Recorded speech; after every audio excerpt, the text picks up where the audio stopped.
Daniel capítulo 4, el decreto de Nabucodonosor. Versículos 1 al 2.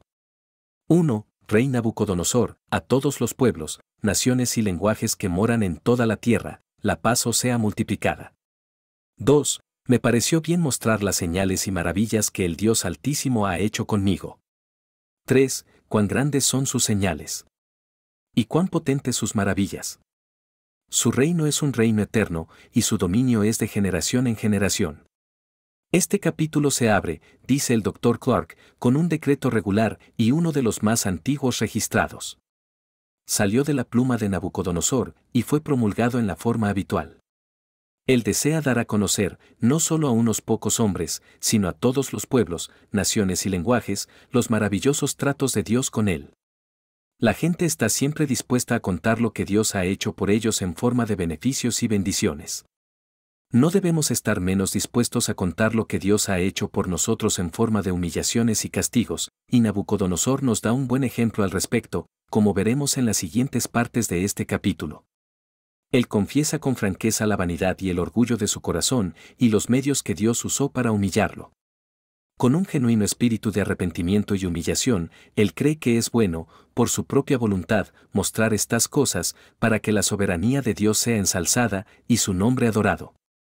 En referencia al reino, ya no reclama inmutabilidad para los suyos, sino que se entrega totalmente a Dios, reconociendo que solo su reino es eterno y su dominio de generación en generación. Versículos 4 al 18. 4. Yo Nabucodonosor estaba tranquilo en mi casa y floreciente en mi palacio. 5. Vi un sueño que me espantó, y tendido en cama, los pensamientos y las visiones de mi cabeza me turbaron. 6. Por eso decreté que trajeran delante de mí a todos los sabios de Babilonia, para que me dieran a conocer la interpretación del sueño. 7. Entonces vinieron los magos, los astrólogos, los caldeos y los adivinos, y conté el sueño delante de ellos, pero ellos no me dieron a conocer la interpretación de éste.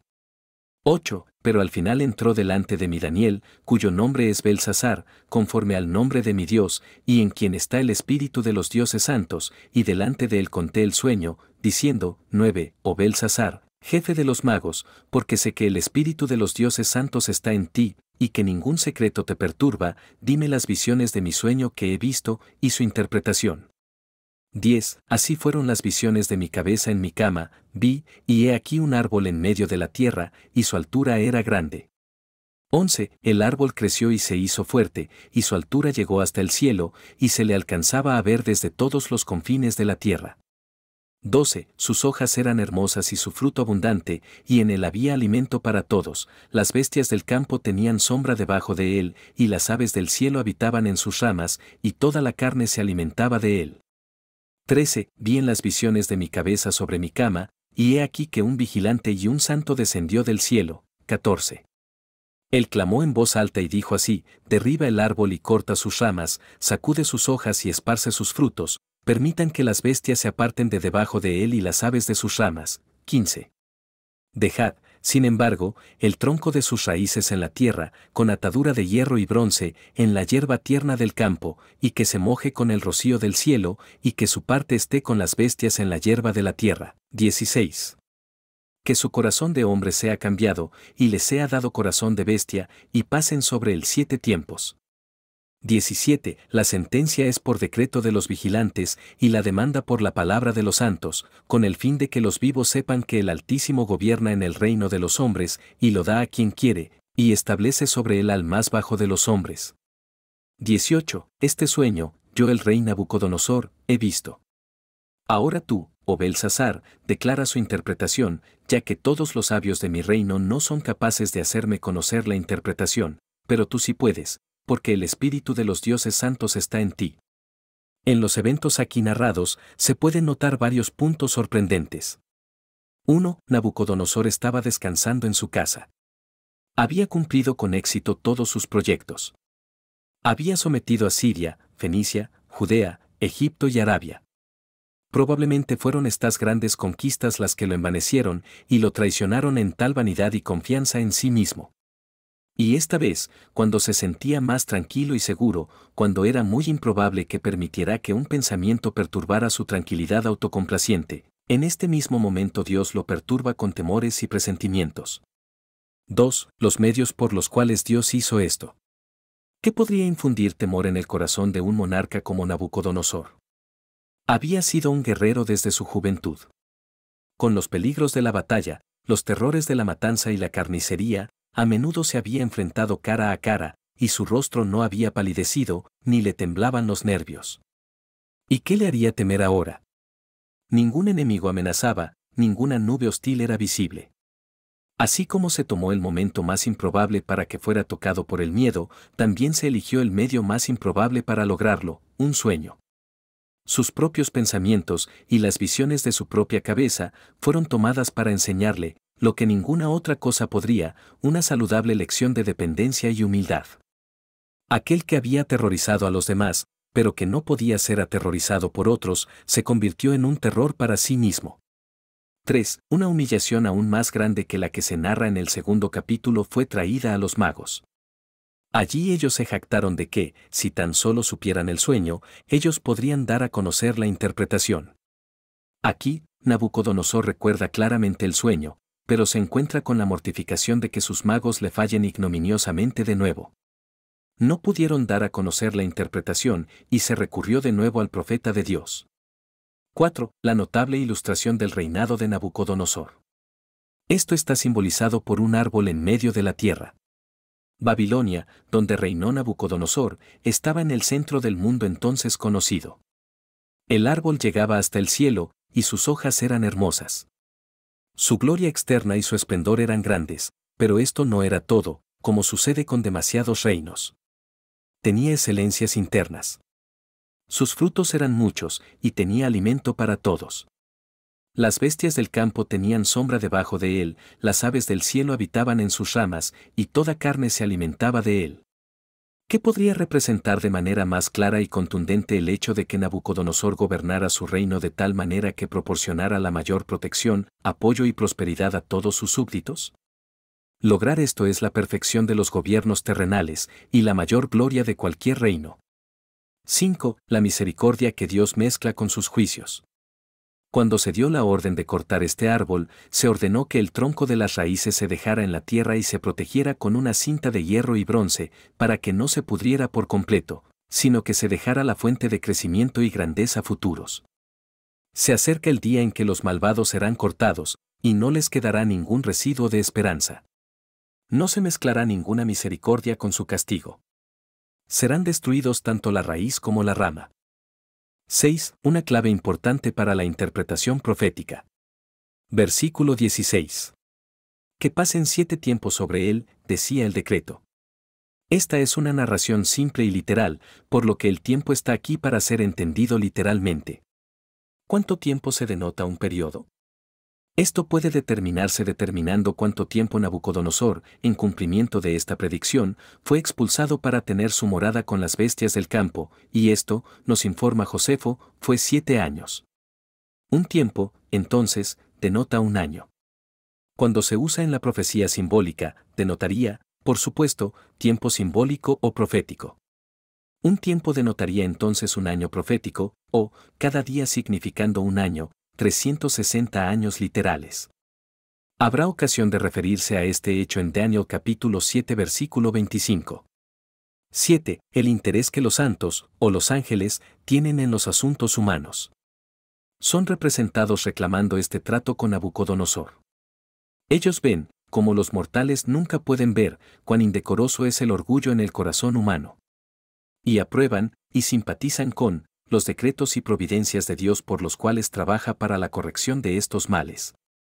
El hombre debe saber que no es el arquitecto de su propia fortuna, sino que hay uno que gobierna en el reino de los hombres, en quien su dependencia debe ser humildemente colocada. Un hombre puede ser un monarca exitoso, pero no debe enorgullecerse de ello, porque si el Señor no lo hubiese erigido, nunca habría alcanzado esta posición de honor. 8. Nabucodonosor reconoce la supremacía del verdadero Dios sobre los oráculos paganos. Apela a Daniel para que resuelva el misterio. Eres capaz, dice, porque el espíritu de los dioses santos está en ti. La Septuaginta tiene el singular, el espíritu del santo Dios. Versículos 19 al 27. 19. Entonces Daniel, cuyo nombre era Belsasar, quedó atónito por una hora, y sus pensamientos lo turbaban. El rey habló y dijo: Belsasar, que no te turben ni el sueño ni su interpretación. Belsasar respondió y dijo: Señor mío, el sueño sea para los que te odian, y su interpretación para tus enemigos. 20. El árbol que viste, que creció y se hizo fuerte, cuya altura llegaba hasta el cielo y que se veía desde todos los confines de la tierra. 21. Cuyas hojas eran hermosas y su fruto abundante, y en él había alimento para todos, bajo el cual moraban las bestias del campo y en cuyas ramas tenían su morada las aves del cielo. 22. Eres tú, oh rey, el que creciste y te hiciste fuerte, pues tu grandeza creció y llegó hasta el cielo y tu dominio hasta los confines de la tierra. 23. Y en cuanto a lo que el rey vio, un vigilante y santo que descendía del cielo y decía: Cortad el árbol y destruidlo, mas el tronco de sus raíces dejaréis en la tierra, con atadura de hierro y de bronce, en la hierba tierna del campo, y sea mojado con el rocío del cielo, y con las bestias del campo sea su porción, hasta que pasen 7 tiempos sobre él. 24. Esta es la interpretación, oh rey, y este es el decreto del Altísimo, que ha venido sobre mi señor el rey. 25. Que te echarán de entre los hombres, y tu morada será con las bestias del campo, y te harán comer hierba como a los bueyes, y te mojarán con el rocío del cielo, y 7 tiempos pasarán sobre ti, hasta que entiendas que el Altísimo es gobernante en el reino de los hombres, y lo da a quien él quiere. 26. Y en cuanto a la orden de dejar el tronco de las raíces del árbol, tu reino te será asegurado, después de que hayas reconocido que los cielos son los que gobiernan. 27. Por lo tanto, oh rey, que mi consejo sea aceptable para ti, y rompe con tus pecados mediante justicia, y tus iniquidades mostrando misericordia a los pobres, pues tal vez será eso una prolongación de tu tranquilidad. La indecisión de Daniel, que permaneció atónito durante una hora, no se debió a ninguna dificultad en la interpretación del sueño, sino a que era un asunto tan delicado para darlo a conocer al rey. Daniel había recibido el favor del rey, nada más que favor, por lo que sabemos, y le fue difícil ser el portador de tan terrible amenaza de juicio contra él como lo fue este sueño. Estaba preocupado por determinar la mejor manera de darlo a conocer. Parece que el rey anticipó algo así, y por lo tanto aseguró al profeta diciéndole que no dejara que el sueño o la interpretación lo perturbara, como si hubiera dicho: no dudes en darlo a conocer, sea cual sea la relación que tenga conmigo. Así asegurado, Daniel habla, y donde podemos encontrar un paralelo a la fuerza y delicadeza de su lenguaje: el sueño sea para los que te odian, y su interpretación para tus enemigos. Una calamidad se establece en este sueño, que podría venir sobre tus enemigos en lugar de sobre ti. Nabucodonosor había dado una minuciosa declaración de su sueño, y tan pronto como Daniel le informó de que el sueño se aplicaba a sí mismo, era evidente que había pronunciado su propia sentencia. La interpretación que sigue es tan clara que no necesita detenernos. Los juicios amenazadores eran condicionales. Ellos debían enseñar al rey que los cielos gobiernan, la palabra cielo siendo puesta aquí por Dios, el gobernante de los cielos. Por lo tanto, Daniel aprovecha la ocasión para dar consejo al rey en vista de la amenaza de juicio. Pero no lo denuncia con dureza y censura. La bondad y la persuasión son las armas que elige usar: que mi consejo sea aceptable para ti. Así el apóstol suplica a los hombres que sufran la palabra de exhortación, Hebreos 13:22. Si el rey acabara con sus pecados mediante justicia, y sus iniquidades mostrando misericordia a los pobres, podría resultar en un alargamiento de su tranquilidad, o, como dicen las notas al margen de la Biblia King James, una sanación de tu error. Es decir, podría incluso haber evitado el juicio que el Señor determinó sobre él. Versículos 28 al 33. 28. Todo esto vino sobre el rey Nabucodonosor. 29. Al final de 12 meses caminó en el palacio del reino de Babilonia. 30. El rey habló y dijo: ¿no es esta la gran Babilonia que he construido para la casa del reino con la fuerza de mi poder y para el honor de mi majestad? 31. Mientras la palabra estaba en la boca del rey, cayó una voz del cielo que decía: Rey Nabucodonosor, a ti se te dice, el reino se ha apartado de ti. 32. Y te echarán de entre los hombres, y tu morada será con las bestias del campo, te harán comer hierba como a los bueyes, y 7 tiempos pasarán sobre ti, hasta que sepas que el Altísimo se enseñorea en el reino de los hombres, y lo da a quien quiere. 33. En la misma hora se cumplió lo que le sucedió a Nabucodonosor, fue expulsado de entre los hombres y comió hierba como los bueyes, y su cuerpo se mojó con el rocío del cielo, hasta que le crecieron los pelos como plumas de águila y sus uñas como garras de pájaro. Nabucodonosor no aprovechó la advertencia que había recibido, sin embargo, Dios le soportó 12 meses antes de que el golpe cayera. Todo el tiempo estuvo albergando orgullo en su corazón, y al final alcanzó un clímax más allá del cual Dios no podía permitir que pasara. El rey entró en el palacio, y mientras miraba las maravillas del mundo, la gran Babilonia, la belleza de los reinos, olvidó la fuente de toda su fuerza y grandeza, y exclamó, ¿no es esta la gran Babilonia que yo he construido? Había llegado el momento de su humillación. Una voz del cielo anuncia de nuevo el juicio amenazante, y la divina providencia procede inmediatamente a ejecutarlo. Su razón se desvaneció. La pompa y la gloria de su gran ciudad ya no le encantaba, cuando Dios con un toque de su dedo le quitó la capacidad de apreciarla y disfrutarla. Él abandonó las moradas de los hombres y buscó un hogar y compañía entre las bestias del bosque. Versículos 34 al 37. 34. Y al fin de los días, yo Nabucodonosor, levanté mis ojos al cielo, y mi entendimiento volvió a mí, y bendije al Altísimo, y alabé y honré al que vive para siempre, cuyo dominio es un dominio eterno, y su reino es de generación en generación. 35. Y todos los habitantes de la tierra son considerados como nada, y él hace según su voluntad en el ejército del cielo y entre los habitantes de la tierra, y nadie puede detener su mano, o decirle, ¿qué haces?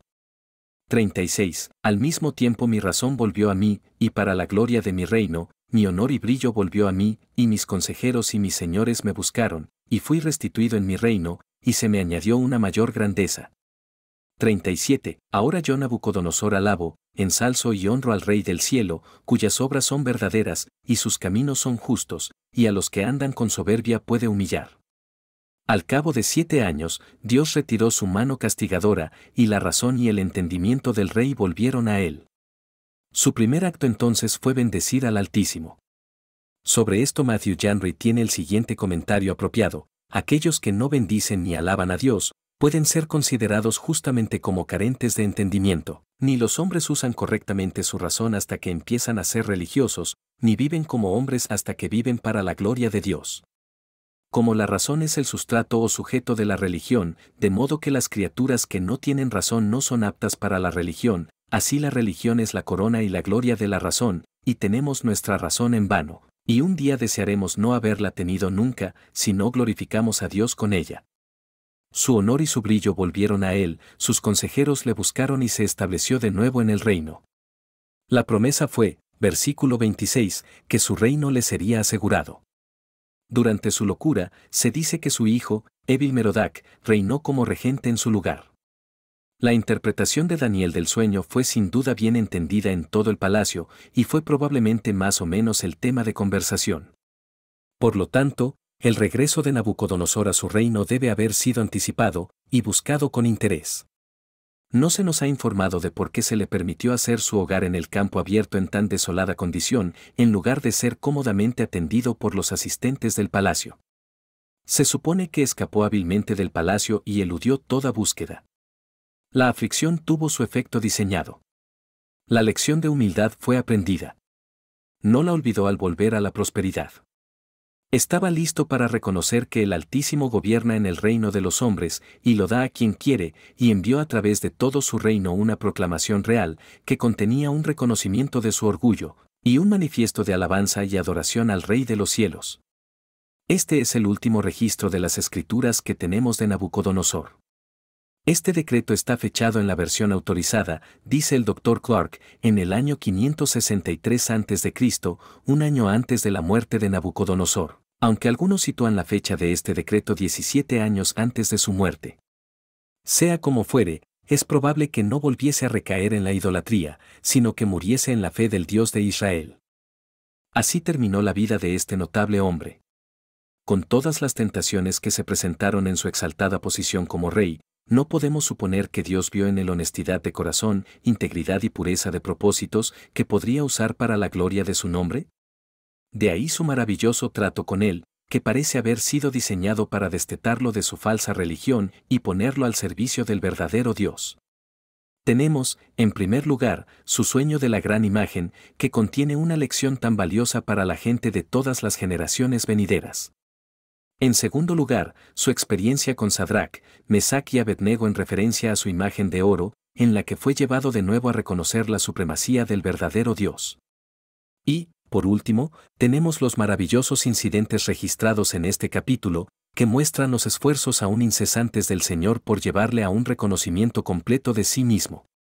Y no podemos esperar que el más ilustre rey del primer reino profético, la cabeza de oro, tenga al fin parte en ese reino ante el cual todos los reinos terrenales serán como la paja y cuya gloria nunca se apagará.